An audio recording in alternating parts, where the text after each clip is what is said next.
So we've talked about a lot of what I would call sort of the hard wiring of a marketing department at a university, the tools it needs to be effective, the technology, which is sort of a utility that marketers can't do without.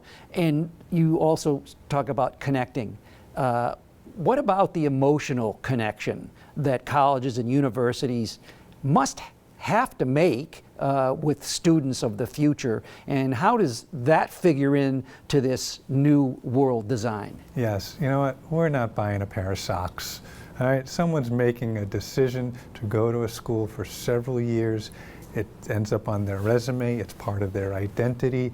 They are making an emotional decision. So I can talk all day long about value propositions and connecting data and horizontal and vertical differentiation and programmatic importance, but at the end of the day, you need to have an emotional connection with your prospective students. And I think a good thing to think about is what at the end of the day is your mission? How do you tie everything you do to that mission and present that to the prospective student, to your current students, to your graduates, and help them understand they're part of this bigger community that is your school, because that's what it is. It's a community that you're a part of, not just while you're there, but you're part of long after that.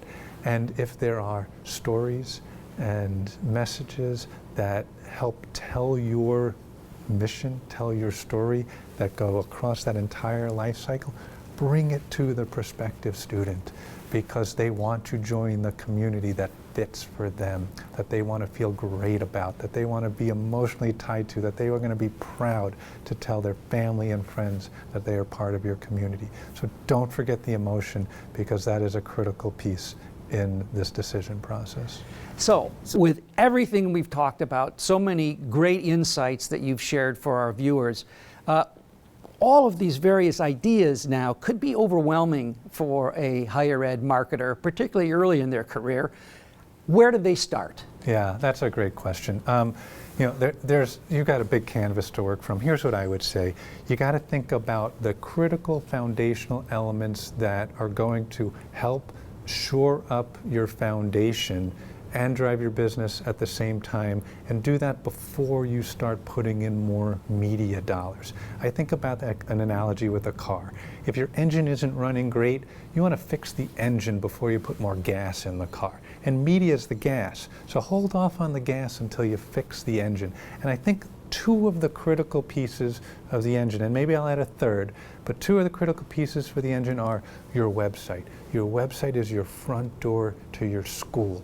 And I'll talk about website in a minute in terms of what are the things I might do first.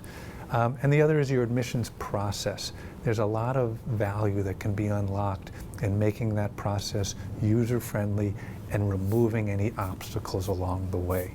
So I would focus on those two. And I said I might add a third, and that would be your data infrastructure.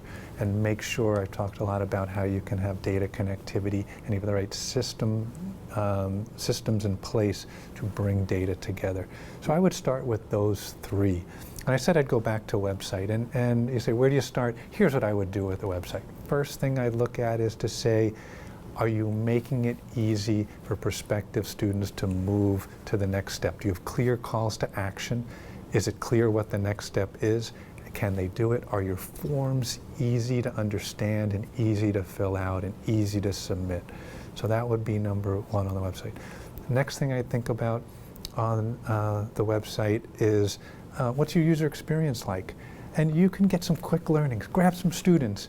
Have them go through the website and talk out loud in terms of what they're seeing, what they're trying to find. Is it easy to find? Is it not as easy to find? Maybe do it with some prospective students as well.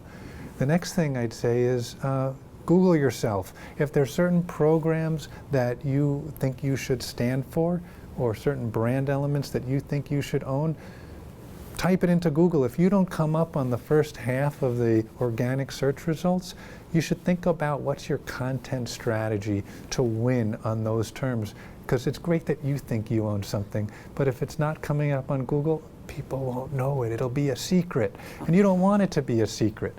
And the last thing I'd say on your website is make sure you're mining it for data. It's so rich with data. You can see what prospective students are going after, what's interesting to them, and you got to make sure you've got the right information for them, and you can learn a lot. And you can then use data-based data to help you make data-based decisions, as opposed to, I think this will work. There's a lot of data around your website that can be very, very helpful.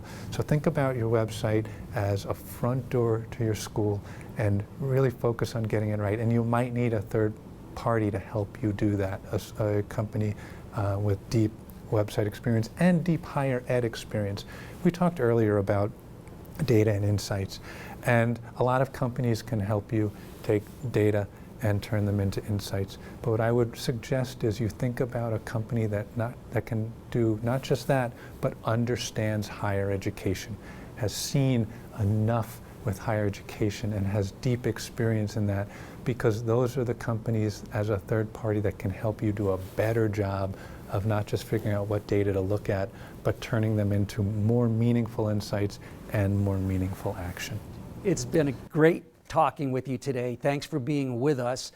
Hearing all of the insights and advice that you bring with your deep experience and that of Collegis Education has been enlightening for me, and I'm sure our viewers. So please thank Brad Frank, the Chief Marketing Officer from Collegis Education. Thank you.